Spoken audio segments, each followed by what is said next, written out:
Do you want to understand your menstrual cycle and understand why you're feeling what you feel as every week goes by? Well, you've come to the right place. Hi, I'm Nurse Barb, and I'm a women's health nurse practitioner, and I have been taking care of women for over 25 years.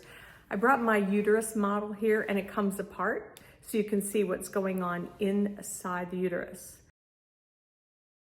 What happens when you have a period? So that's the first phase, right? So all the blood that's on the inside of the uterus, or the lining, we also call it the endometrium, it comes out through the cervix, which is here, out through the vagina and out of the body.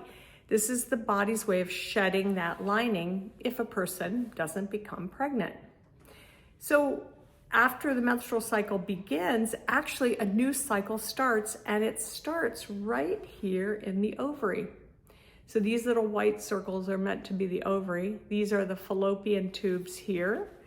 This is the uterus. There's no metal in here. Those are just the magnets, so I can show you how this all comes together.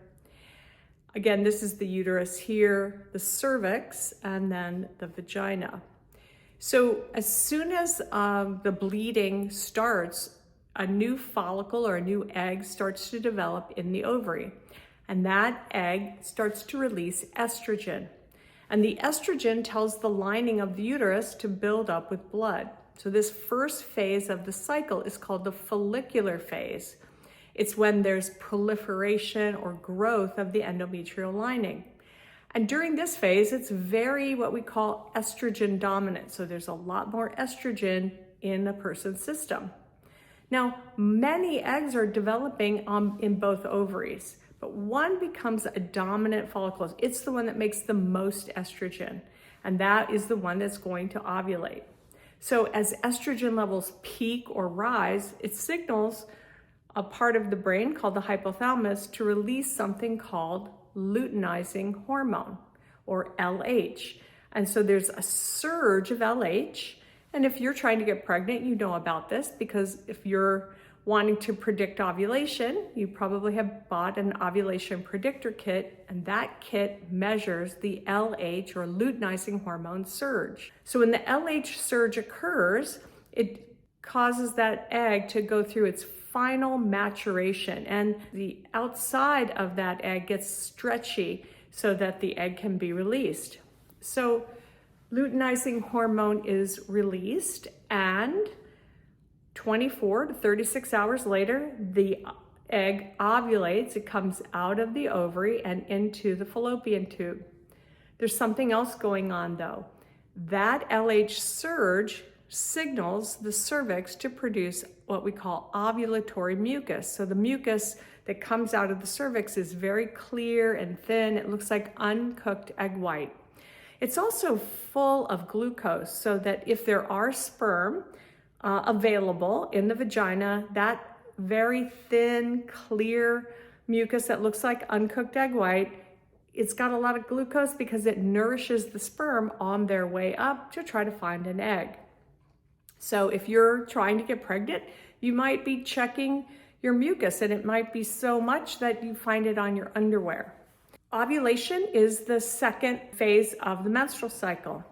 During that phase, there's a lot of estrogen, and that can cause a person to have more interest or higher libido, more interest in sex. Makes sense, right? Mother Nature's way of helping people get pregnant.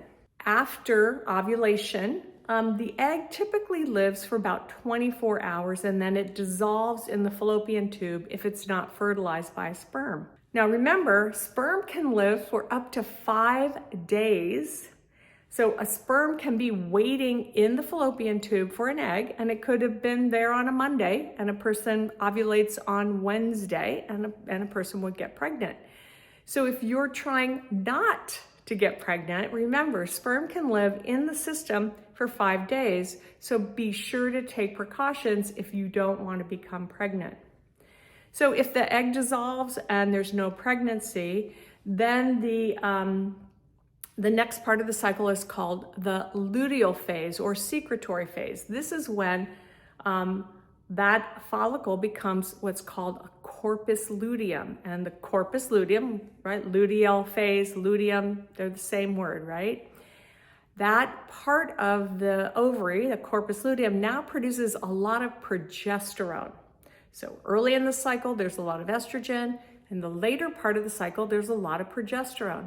And the progesterone acts on the lining of the uterus here and makes it more secretory, more glandular, and it stops the growth of the lining. So it makes it ready for the possibility of a fertilized egg.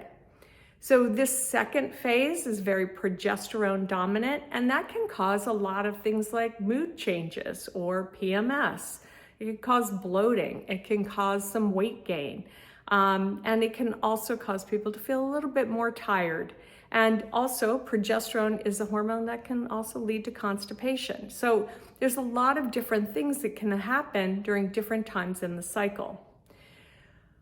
But if there's no fertilization, if there's no pregnancy, then the lining sheds, and that's the menstrual cycle, and everything starts all over again. So just a few things to recap. Menstruation is when the lining is shed. And then there's the follicular phase, which is estrogen dominant. Then there's ovulation with that mucus that you may notice, or the LH surge in the urine in the ovulation predictor kit. And then the second part of the cycle is the secretory phase, and that's very progesterone dominant. Now, when a person is having their menstrual cycle, they can have a lot of cramping. And that's because the muscle of the uterus is tightening and relaxing so that the blood doesn't just pour out.